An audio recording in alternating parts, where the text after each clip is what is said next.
Hey, you Stygian Dogs. It's June 11th, 2025, and this marks 89 years since Robert E. Howard departed this mortal coil. It also happens to mark the release of issue number 21 of Conan the Barbarian from Titan Comics and Heroic Signatures.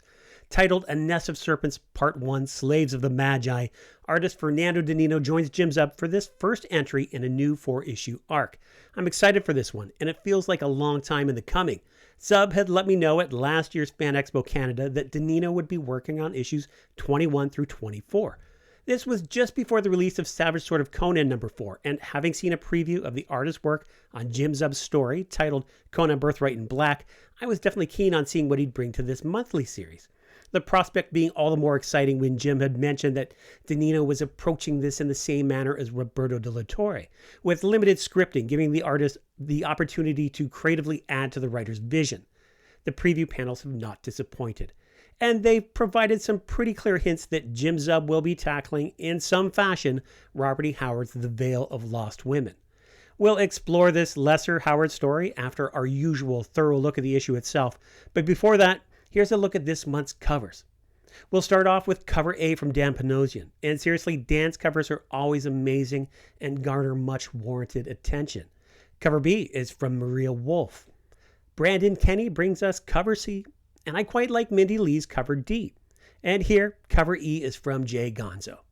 Now, on to this much anticipated issue number 21 of Conan the Barbarian. And here we go. I'll flip through the book, present a few close-ups of panels. I'll try not to read too much verbatim, and I will outline the general plot and happenings. I want you to be curious and to grab your own copy. Seriously, I implore you, buy these comics. They're fantastic.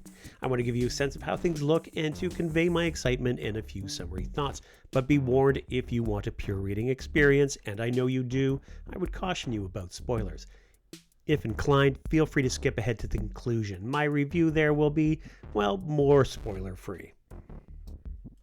On the inside cover, an advertisement for the 3 Conan novels from Titan Books and the Heroic Legends ebooks.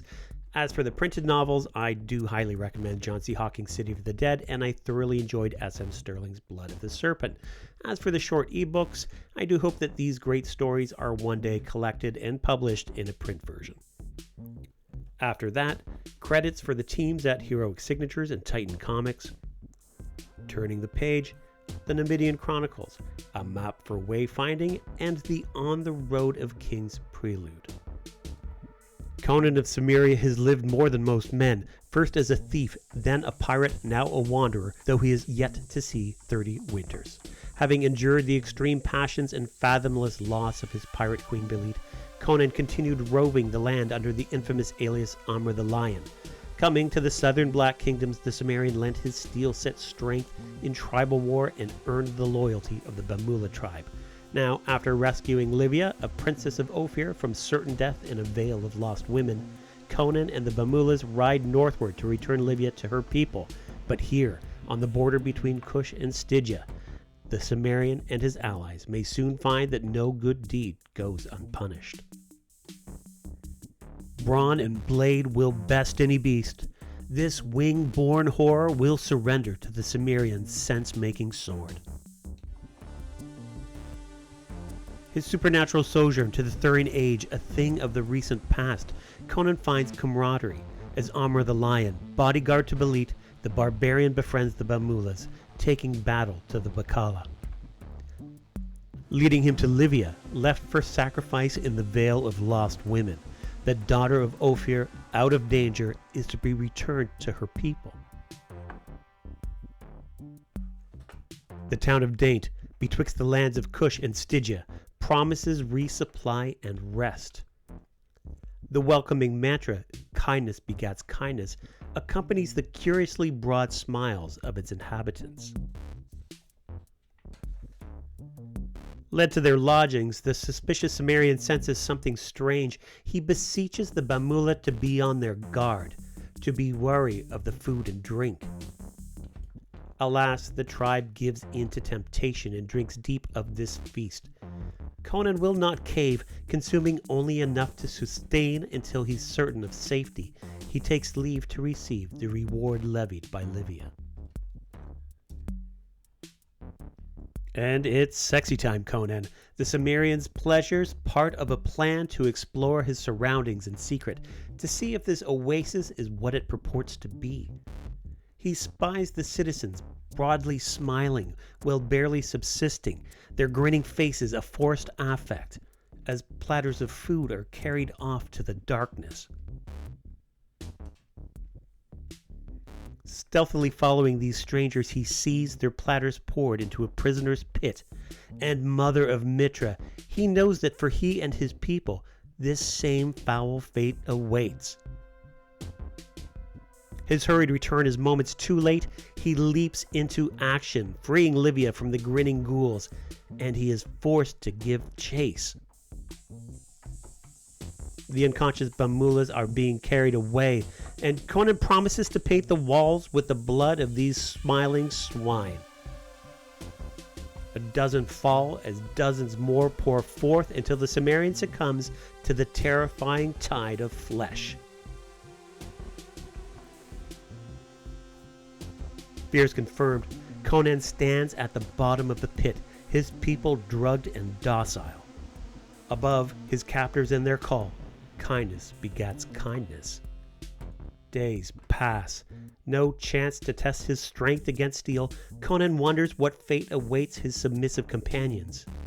When a new voice sounds through the silence. Is this all you've gathered?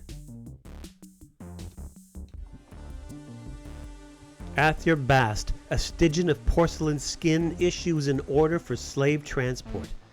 Disappointed in this season's catch, the curse of kindness placed on the people of Daint shall remain. The meek march to the caravan of cages. The Cimmerian is no slave. Stygian sorcery stops Conan cold. His spirit and strength might prove useful elsewhere. As a sacrificial lamb for the lords of Kashata, Conan is led from his cage. To the roar of a crowd, Amr the Lion enters an arena.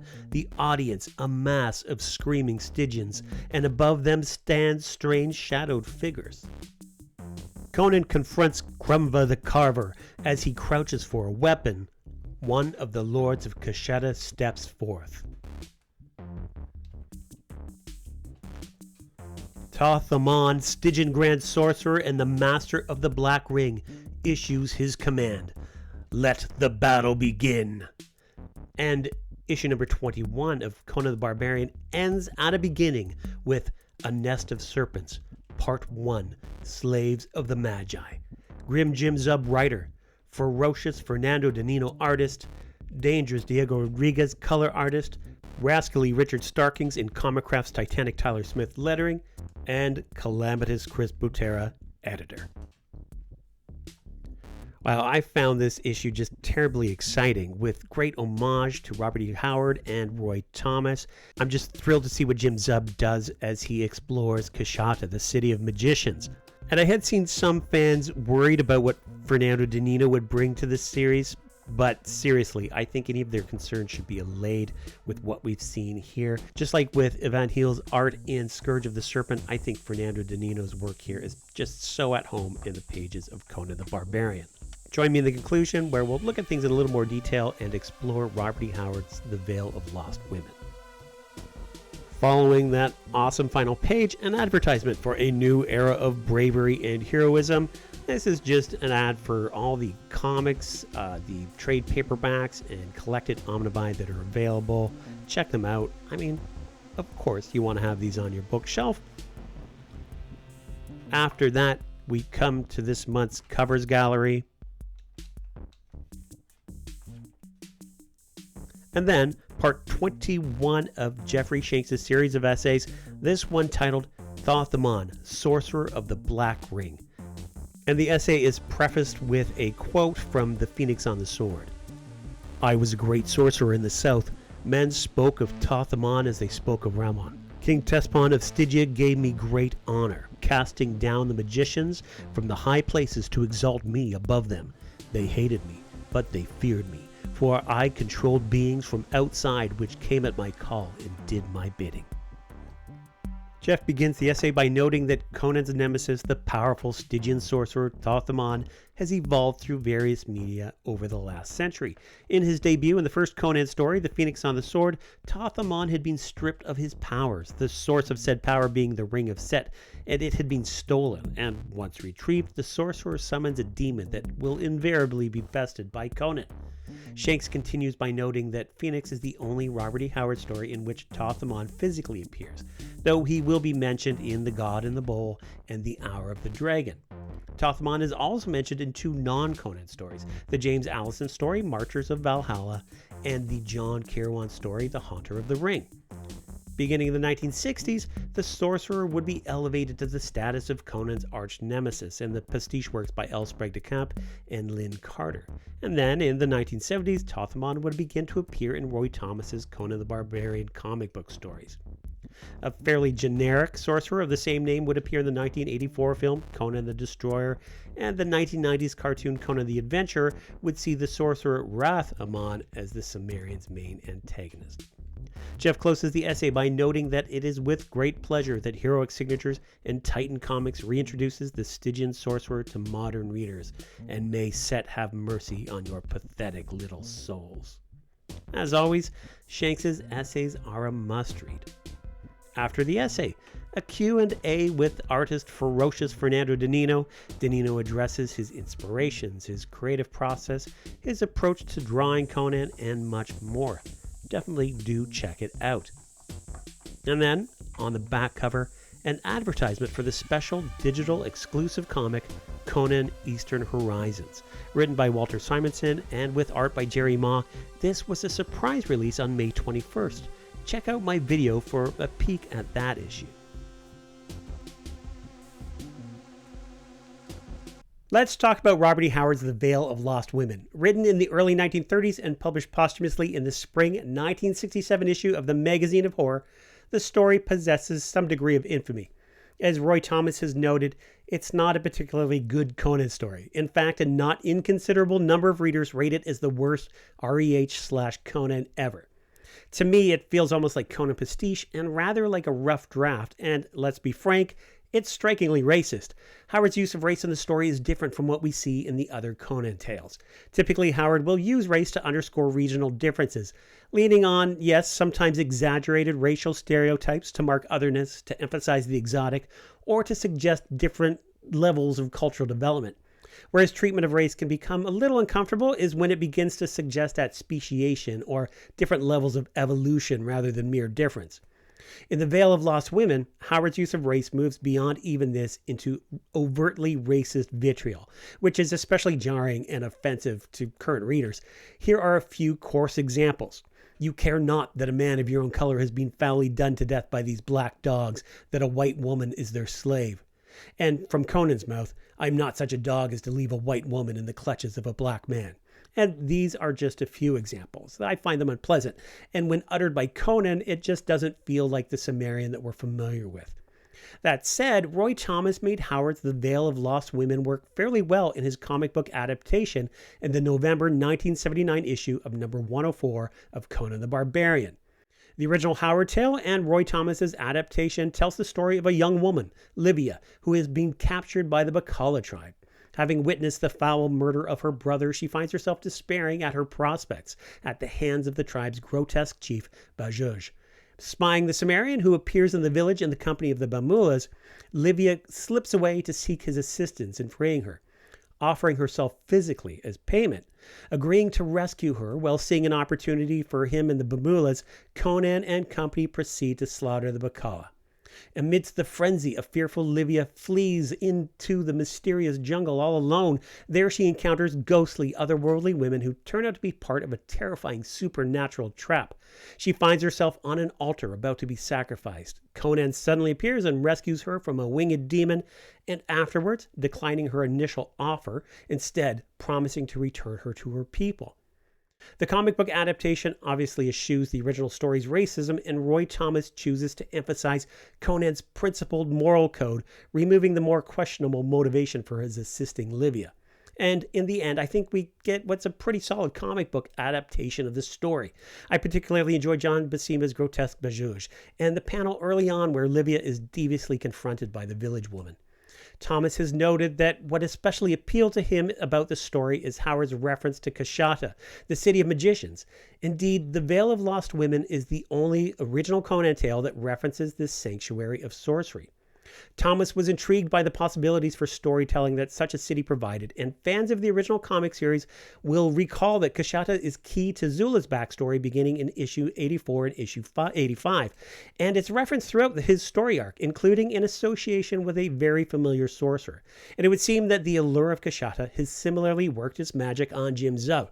As we've seen in issue number 21, Zub chooses not to rehash Howard's original tale, opting instead to use the end of the Vale of Lost Women, that is, Livia's rescue and the promise of her return to her people, as the plot device leading Conan to new adventure in the City of Magicians. And just as Roy Thomas's Kashata involved Zula and Tathamon, we can be pretty certain, given the preview cover for issue number 23, that we'll see both characters return in Zub's arc. One final note that I'd add on is that Jim Zub's limited use of the Vale of Lost Women is that we do see his Livia freely fulfill her part of the passionate pact she'd made with the Cimmerian, something that Conan had declined at the end of the original story when her offer was one of resigned desperation. But that's a topic for an essay in its own right.